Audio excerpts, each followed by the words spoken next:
আবারও প্রমাণ হলো দ্য মেগা স্টার শাকিব খানের পাওয়ার। বন্ধুরা, বাংলাদেশে এই বছরে বাংলাদেশে যত সিনেমা রিলিজ করেছে মাল্টিপ্লেক্সে, তার মধ্যে একমাত্র দ্য মেগাস্টার শাকিব খানের প্রতিটা এই বছরে রিলিজ প্রাপ্ত প্রতিটা সিনেমাই কিন্তু কোটি টাকা প্লাস গ্রস কালেকশনে মাল্টিপ্লেক্স চেনে ঢুকে পড়েছে। প্রতিটা সিনেমা।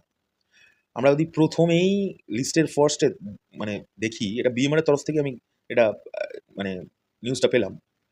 তুফান, যেটা 15.39 ক্রোর কালেকশন করেছে শুধুমাত্র মাল্টিপ্লেক্স চেনে। আমার তো মনে হয় এই কালেকশনটা অন্য কোনো সিনেমা লাস্ট ২-৩ বছরেও করেনি মাল্টিপ্লেক্স থেকে, কোনো বাংলাদেশের মাল্টিপ্লেক্স থেকে। ২, রাজকুমার 1.88 ক্রোর শুধু মাল্টিপ্লেক্স থেকে, শুধু আমি জাস্ট মাল্টিপ্লেক্সের কথা বলছি। আর এখন কনস্ট্যান্ট চলছে, সিনেমাটা এখনো চলবে, দরদ, যেটা 1 ক্রোর ক্রস করে গেছে গতকালকেই।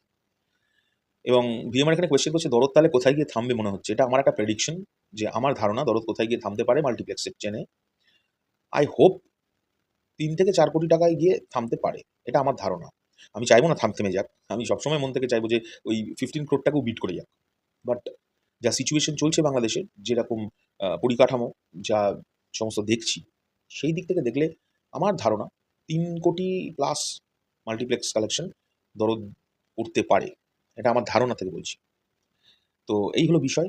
এই ইনফরমেশনটা বিএমআর আমাদের দিয়েছে এবং তার জন্য অবশ্যই বিএমআরকে অনেক ধন্যবাদ। বিএমআর এত সুন্দর সুন্দর কিছু কালেকশন মানে তুলে দেয়, যেগুলো খুব ভালো লাগে দেখতে এবং সেগুলো নিয়ে আলোচনা করতেও ভালো লাগে।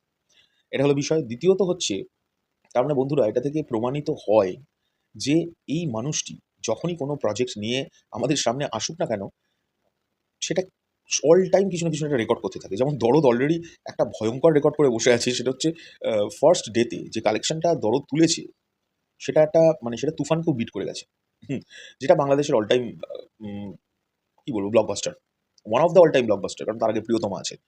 আম শাকিব ভাইয়ের এই স্টারডামটাকে না সবসময় স্যালুট করার মতো, এবং এটা নিয়ে আলোচনা যত করি আমার খুব আনন্দ লাগে। কারণ অন্যান্যরা যারা একটু হেটার্স, শাকিব ভাইয়ার হেটার্স, তাদের না জ্বলে যায় আমি জানি। আর এই জ্বলুনিটা দিতে আমার হেভি লাগে। আ যাই হোক, আ এই ইনফরমেশনটা আমার মনে হলো তোমাদের সঙ্গে শেয়ার করার মতো। আর আমি এটাকে ধরে নাও সেলিব্রেট করছি। শেয়ার করতে গিয়ে সেলিব্রেটই করছি। তো যাই হোক, দরদ আরও ভালো করে চলুক, আমি এটাই চাইবো। দরদ খুবই ভালো চলছে। আমি কখনোই মানি না দরদ খারাপ চলছে। এই নিয়ে আমি আগের ভিডিওতেও কথা বলেছি। সো লেটস সি সত্যি দরদ কোথায় গিয়ে থামে? তোমাদের কি আইডিয়া দরদ কোথায় গিয়ে থামতে পারে মাল্টিপ্লেক্স থেকে?